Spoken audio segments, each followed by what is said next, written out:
ओम मेरे प्यारे साधकों, शिष्यों एवं दर्शकों के रूप में छोटे भाई बहन, माता बुजुर्ग एवं बच्चों, गुरु पूर्णिमा जो महर्षि वेद व्यास जी के जन्मोत्सव के उपलक्ष्य में गुरु पूजन किया गया और उसके अंदर मेरे ज्येष्ठ शिष्य रूपी पुत्र ने शमशान में जो साधना की, गुरु पूजन की और इष्ट पूजन की, तो उसके मैं साक्षात आपको अंश सुनाना चाहता हूँ, दिखाना चाहता हूँ कि किस प्रकार गुरु पूजन करके मेरे साधक परम शिष्य जो पूर्ण ख्याति को प्राप्त करके अपने गुरु के भी दर्शन करते हैं और इष्ट के भी दर्शन करते हैं, किस प्रकार करते हैं उनका साक्ष्य और उनकी इंटरव्यू आप इस माध्यम से सुने, जो आपको लाइव में मैं सुनाने जा रहा हूं। तो प्यारे बच्चों, ये है मेरे साधक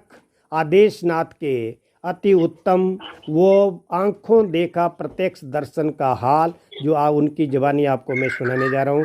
प्रिय बेटा आदेशनाथ, आदेश आदेश तो अपने विषय में आप कहें जो गुरु पूजन के ऊपर आपने शमशान साधना में किया। आदेश गुरुदेव, पहले तो चरण स्पर्श आयुष्मान भवा। बहुत बहुत धन्यवादित हूँ। इस जीवन में मुझे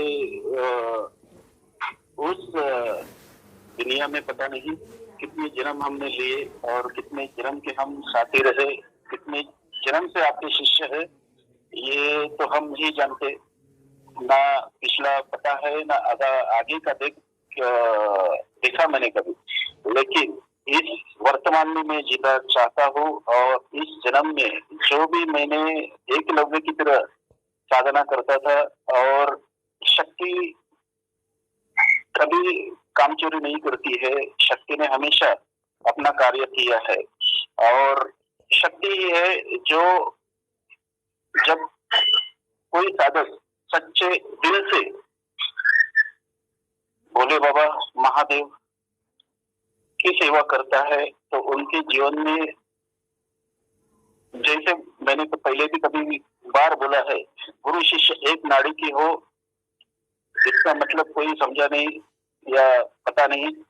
लेकिन हाँ, आज मैं ये बता रहा हूँ कि एकलव्य की तरह मैंने ना गुरु के सानिध्य में या गुरु मार्गदर्शन दर्शन के बिना ही मैंने कुछ साधना की, लेकिन शक्तियों ने मेरे ऊपर अपार कृपा की है। और जब मैं गुरु से रूबरू हुआ तो धन्यवादित हूँ कि मुझे द्रोणाचार्य की तरह भले ही गुरु ना मिले हो, लेकिन मेरे गुरु बृहस्पति के जैसे है। जैसे मेरी सोच है, मेरी खोज है, जो मैं हासिल करना चाहता था और जो मेरे दिमाग में सवालों के कुछ जवाब नहीं मिले थे, उनके जवाब मुझे गुरु शास्त्री जी के शरीर के प्रकट होके मुझे हमेशा जवाब मिले। और हाँ, हम गुरु शास्त्री जी के साक्षात दर्शन तो या चरण स्पर्श आज तक नहीं कर पाए। कितने किलोमीटर दूर है इसका अंदाजा दुनिया को पता है, लेकिन साक्षात गुरु ने भी अपना स्थान नहीं बताया था, लेकिन हमने वो स्थान खोज के निकाला था। और ये शक्ति की कृपा है। और आज हम गुरु से कभी भी, जब भी हमें जरूरत है, हम गुरु मार्गदर्शन लेते हैं। और पूर्ण रूप से गुरु, भले कितने ही आप अंतर की भाषा में देखने जाओ तो अंतर तो दुनिया ने खोजा है, लेकिन मेरा गुरु हमेशा मेरे साथ रहता है, ये मैंने पाया है। भले वो मंदिर में पूजा करते हो या शिवलिंग की पूजा करो या भैरव मंदिर में पूजा करो या स्मशान में पूजा करो, हमेशा गुरु मेरे साथ रहता है। ना मैं कभी मिला, ना कभी देखा मैंने, ना कभी गुरु ने मेरे सर के ऊपर हाथ रखा, लेकिन फिर भी जब भी मैंने ध्यान किया है, गुरु को अपने पास ही पाया है। बिल्कुल। शरीर रूपी गुरु आप कितने भी करो या कोई भी बोले छाती ठोक के मैं संपूर्ण गुरु हूँ, लेकिन मैं एक ही चीज बताना चाहूंगा कि जितने भी साधक है, जितने भी अध्यात्म से जुड़े हुए हैं, ये सिर्फ गुरु तत्व है। और गुरु तत्व हमेशा आपके साथ में जुड़ा होता है। अगर किसी को आप मानते हो, जैसे एकलव्य ने मान के, ना उसको गुरु सानिध्य था ना गुरु मार्गदर्शन था, लेकिन गुरु तत्व को मान के उसने पूरी विद्या हासिल की। वैसे ही मैं चला था और धन्यवादित हूँ, मुझे गुरु रूप में, शास्त्री जी के रूप में मुझे गुरु मिले। और आपने देखा होगा सब लोग अपने अपने गुरु के पास जाके उनकी सेवा कर रहे थे। और हम हमेशा बोलते आते हैं कि हमको गुरु ने नहीं सिखाया, हमें सिखाने के लिए उस्ताद ही आया है। भैरव बाबा को मैंने उस्ताद माना है और भैरव बाबा की कृपा से ही मुझे गुरु भी मिले। स्मशान में साधना करना आम बात नहीं है। कितने जिसकी हम तंत्र काट करते हैं, जिसकी चीज के बीच में हम आते हैं, तो उनके ऊपर छोड़ी हुई चीज भी हमारे ऊपर हावी होती है। ये अजमाया हुआ है और इसकी भी मुख से साक्षी जो रिकॉर्डिंग है, ये भी हम जरूर भेजेंगे गुरुदेव को। क्योंकि एक वाक्य हुआ था, किसी का हमने तंत्र काट किया, तो उसके ऊपर जो चीज छोड़ी थी वो चीज उनके घर में हाजिर होके बोल के गई है। हम उसके घर तक गए लेकिन घर में जाने का अवसर नहीं मिला, हमको परमिशन नहीं मिली। क्योंकि जिस शक्ति की, जिस साधना की आप पराकाष्ठा करके सब परीक्षा देके जब आप पूरी तरह से करते हो, निरंतर करते हो, निरंतर करना ये बहुत जरूरी है। कुछ साधक कुछ साधनाएं करते हैं, बीच में ऐसे कुछ अटकाव आते हैं, कुछ भटकाव आते हैं, तो वो लोग छोड़ देते और उसी में अटक जाते। लेकिन गुरु कृपा से हम कभी रुके नहीं, ना हमको किसी ने रुकाया। दुनिया सोचती है इस संसार में जीने के लिए उनको धन लगता है, और धन की कमी ही सबसे पहले साधना में आती है जब आप साधना शुरुआत करते हो। बताना चाहूंगा कि आप साधना पे ध्यान दो, बाकी मैरिटल लाइफ में आपको जो भी चीज की जरूरत है उसका ध्यान साधना और वो शक्ति करती है। और गुरु कृपा से हम कभी सामने से नहीं बताते हमारे गुरु को हमको क्या तकलीफ है, गुरु से कभी मांगा नहीं जाता। गुरु को पता है तुमको क्या चाहिए, गुरु को पता है तुम्हारे साथ क्या हो रहा है। ये रिकॉर्डिंग के बाद गुरुदेव शायद बोल दे कि मैंने कुछ चीज मांगी, मैंने कुछ तकलीफ सामने से बोली। गुरु को साक्षात पता चलता है, इसका लिए मैंने मेरी पर्सनल बातचीत भी मैंने शेयर की थी। गुरुजी ने साक्षात बोला हुआ है, क्या हुआ बेटे, आजकल तुम दरबार में हाजिर नहीं होते हो। गुरुजी का दरबार हमेशा लगता है, रोज लगता है। और एक ही ऐसा गुरु है जो कि दुनिया में ठग तो बहुत है, ऑनलाइन है, फेसबुक पे है, जितने भी ऑनलाइन प्लेटफॉर्म है वो मार्केटिंग का जरिया हो गया, अपना अपना साधना मंत्र कुछ तंत्र बेचने की। लेकिन एक ही गुरु ऐसा पाया मैंने जो निस्वार्थ सेवा से हमेशा लोगों के साथ जुड़ना चाहता है। और वो गुरु को साक्षात हमको क्या तकलीफ है, उनके दरबार में मैं हाजिर नहीं हो पा रहा था, तो उनके दिमाग में शक्ति ने ही बोला। कोई भी गुरु हो पूर्ण है ऐसा कभी नहीं बोलता है। मैं ये भी नहीं बोलूंगा कि शास्त्री जी हर चीज के लिए सक्षम है, लेकिन वो कभी नहीं बोलते। हाँ, चैलेंज की बात है तो बहुत कुछ होता है, बहुत कुछ कर सकते हैं, लेकिन उनकी भी कोई ना कोई शक्ति है। वो शक्ति, उस शक्ति के ही पूजक हम है, और उस शक्ति ने उनको जवाब दे दिया। बच्चा तकलीफ में है तो गुरु को याद दिलाते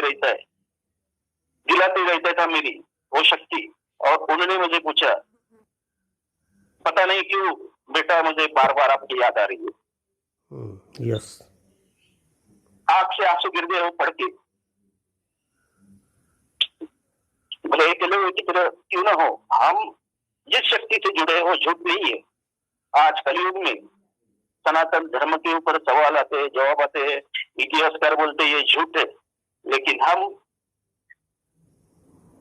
ने वो चीज देखी है कि शक्ति कैसे कार्य करती है। हाँ, शक्ति को हमने सामने नहीं देखा, ना मंदिर में देखा, ना स्मशान में देखा, ना घर में पाया, देखा मैंने, लेकिन शक्ति की कृपा मैंने एहसास की है, शक्ति कैसे कार्य करती है, और धन्यवादित है।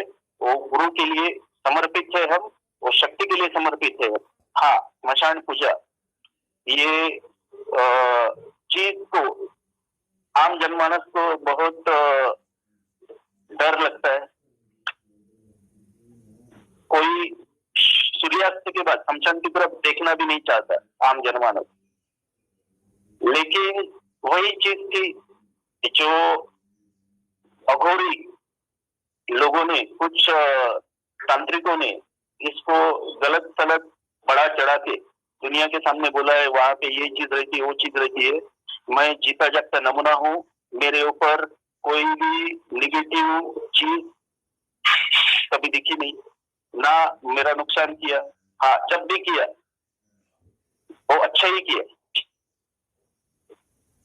एक ही चीज बोलना चाहूंगा, शमशान में क्रिया तंत्र ये सब करते हैं तो क्या होता है, स्मशान में सब शक्तियां हाजिर रहती है, मंदिर में जैसे हाजिर रहती है, मंदिर में आप लोगों की भीड़ रहती है। जब आप स्मशान में जाते हो तो ना आपके साथ कोई आना चाहता है। स्मशानी विद्या वापरने वाले के ऊपर लोग बुरी नजर से देखते हैं, उनके दिमाग में कुछ अलग ही चीज आती है। इसके लिए जिम्मेदार अघोरी है और हम अघोर के पूजक है। लेकिन हम ये चीज बताना चाहेंगे, अघोर का मतलब ये है कि आपके दिमाग और दिल से डर निकलना। हम 7 बजे नहीं, रात को 12 बजे नहीं, 2 बजे नहीं, कभी ऐसी पूजा नहीं की, ऐसी नहीं हुआ। लेकिन वहां पे जो भी चीज होती है, शक्ति को भोग दो, अपना काम लो, यही चीज होती है, यही मैंने जाना है। और गुरु पूजन के टाइम पे हम भले ही गुरु दरबार में हाजिर नहीं थे, लेकिन शक्ति के दरबार में हाजिर थे। लेकिन गुरु हमारे साथ हमेशा रहता है। इसका वाक्य मैं बताना चाहूँ, जिस दिन गुरु पूर्णिमा थी, दुनिया गुरु के चरण में सेवा कर रही थी, उनके पैर दबा रही थी, उनको नहला रही थी, उनको खिला रही थी, पिला रही थी। क्या उनको पूरी शक्ति हासिल हुई? क्या उनके सामने पूरी शक्ति प्रकट हुई? जो जिस भाव से आपने गुरु का पूजन किया, वो खाली आपके दिल का संतुष्टि हुई, लेकिन किसी के सामने मैं दावा करता हूँ कोई चीज प्रकट नहीं हुई रहेगी। लेकिन हम वो शख्स है, हम सिर्फ निस्वार्थ भाव से सेवा करना जानते हैं, शक्ति की सेवा करते हैं। वो महाकाल हो, महाकाली हो, या महाकाल भैरव हो। और ये तीनों चीजें जैसे मंदिर में है वैसे स्मशान में भी है। वहां पे कोई चीज प्रकट नहीं हुई, लेकिन जो भी चीज हम बोले वो हमेशा वहां पे पूर्ति की है उस शक्ति ने। हम शमशान में थे, नदी के बाजू में, जैसे ही घर से निकले रात को 12:30 बजे, मेरे घर से शमशान भी दूर है, मेरे घर से भैरव मंदिर भी दूर है। जहाँ पे मैं करता हूँ दुनिया ने देखा रहेगा, मैं अपने खुद के फोटो के साथ में हमेशा चीजें भेजता हूँ, दुनिया को दिखाता हूँ, क्योंकि मैं करता हूँ तो करता हूँ। दुनिया कोई सवाल उठाए, जवाब उठाए, मुझे उससे कोई लेना देना नहीं। मैं खाली, मेरा नाता सिर्फ शक्ति से है। इस संसार में अगर मुझे भेजा है तो मैं आपके लिए आया हूँ या किसी चीज हासिल करने के लिए आया हूँ, ये मुझे नहीं पता। लेकिन मुझे जिस शक्ति ने भेजा है उस शक्ति के हिसाब से ही काम करना भी जानता हूँ, उस शक्ति के हिसाब से ही काम करूंगा और हमेशा समर्पित रहूंगा शक्ति के लिए। हाँ, गुरु एक तत्व है, हमेशा हमेशा आपका हर वक्त पे, आप जब भी तकलीफ में हो, गुरु ध्यान करो, गुरु तत्व आपके साथ में जुड़ता है। शरीर भले ही ना हो आपके साथ में, लेकिन गुरु का ध्यान आपके ऊपर रहता है। ये चीज मैंने आजमाई है। गुरु पूर्णिमा के 2 दिन पहले मेरे गुरु को भी मेरे शक्ति ने आदेश दिया था, और हमेशा मैंने पाया रहे, जब भी मैं जाता हूँ, स्मशान में हो, मंदिर में हो, या किधर भी हो, बेखौफ जाता हूँ। कभी मुझे तकलीफ नहीं है, ना कोई नेगेटिव एनर्जी ने मेरे ऊपर अटैक किया, ना कुछ ही। लेकिन मुझे तो पता नहीं चला, लेकिन मेरे गुरु को शक्ति में आदेश दिया रहेगा, जब जब मुझे तकलीफ हुई, किसी भी चीज से हो, भले हो मेरे कर्म से हो, मेरे या मेरे अहंकार से हो, या मेरे ऊपर जो भी नेगेटिव एनर्जी हाजिर हुई होगी उसको मैंने नजर से नहीं देखा, लेकिन मेरे शक्ति ने मेरे गुरु को आदेश देके उस चीज को निकाला है, बार बार निकाला है। कितनी बार निकाला है ये भी नहीं बता पाऊंगा मैं। और उस दिन लाइव में भी सब दुनिया के सामने ऑन रिकॉर्डिंग गुरु ने बोला, आदेशनाथ बेटा तुम्हारा जो भी चीज है मैंने खुद निकाला है। क्या मैंने गुरुदेव को बोला था? गुरु ने मुझे पहले सवाल किया, उसके बाद मैं बोला बेटा तुम नहीं आ रहे हो, कुछ तो तकलीफ है। उसके बाद मैंने कुछ चीजें बोली थी उनको। मैं खुद जूझ रहा था, मैं खुद ढूंढ रहा था, लेकिन गुरु के पास मेरे शक्ति ने आदेश दिया तो गुरु ने मेरा वो कार्य किया है। क्या मैंने उनको कितने करोड़ रुपए दिए? रुपयों में मत गिनो। शक्ति को तुम ना खरीद सकते हो ना बेच सकते हो। स्मशान में उस दिन हाजिर थी, बारिश चालू हो गई और नदी का पानी मेरे पैर को टच हो रहा था। हाँ, ये चीज बारिश थी करके मैं रिकॉर्ड नहीं कर पाया, नहीं तो हमेशा मैं स्मशान की ये चीज में रिकॉर्ड करता हूँ, लेकिन उस दिन बारिश थी, रिकॉर्ड नहीं हो पाई। लेकिन स्मशान में जब भी आप जाओ तो खाली एक ही चीज बोलना, यहाँ पे जो भी मेरे साथ में तृप्त अतृप्त आत्मा है, हम आपका कोई आपके साथ ना कोई छल करने आए हैं, हम अपने इष्ट की सेवा करने आए हैं। तो आपको भी भोग दे रहे, तो हम और हमसे जुड़े हुए हर इंसान का कल्याण करे, यही चीज और यही नियम के ऊपर हम जाते हैं। और हमारे साथ में कितने जन का कल्याण हुआ है, ये दुनिया में जो भी मेरे शरीर से जुड़े हुए जो भी बंदे हैं ये बोल सकते हैं, उनके जैसे बोलते हैं वैसे कार्य होते हैं। जरूरी नहीं आप 2 घंटा बैठो, 4 घंटा बैठो, शक्ति को खाली भोग चाहिए, ना आपके पैसे चाहिए, ना आपका समय चाहिए। और गुरु कृपा ये किस्मत से मिलती है। और धन्यवादित हूँ उन सब शक्तियों का कि मुझे इस जन्म में पूर्ण गुरु मिला। आदेश आदेश। मेरे प्रिय साधक बच्चों, ये थे मेरे प्रिय शिष्य, ज्येष्ठ शिष्य आदेशनाथ जी के, जो साक्षात विचार जो उन्होंने शमशान घाट और घर में देखे, तो आप उनसे रूबरू हुए। ये गुरु पूजन आप सभी को साधना के अंदर सिद्धि बख्शे और आपके जीवन के अंदर कभी भी कोई ऐसी नेगेटिव एनर्जी ना आए। आप हमेशा पॉजिटिव एनर्जी से सराबोर रहे। इन्हीं शब्दों के साथ मैं आपके लिए ये नया एक चमत्कार लेके आया हूँ कि मेरे साधक बच्चे किस प्रकार मंत्र दीक्षा से अपने जीवन को धन्य कर रहे हैं और उसका प्रैक्टिकल करके आप लोगों का भी मार्गदर्शन कर रहे हैं। तो आप भी अवश्य इनसे सीख लें और शमशान रूपी अघोर पूजन अवश्य करें। जो भी साधना करना चाहते हैं उनमें आप भाग लें, आपकी माँ काली अवश्य रक्षा करेगी। जय गुरु गोरखनाथ। आदेश आदेश आदेश।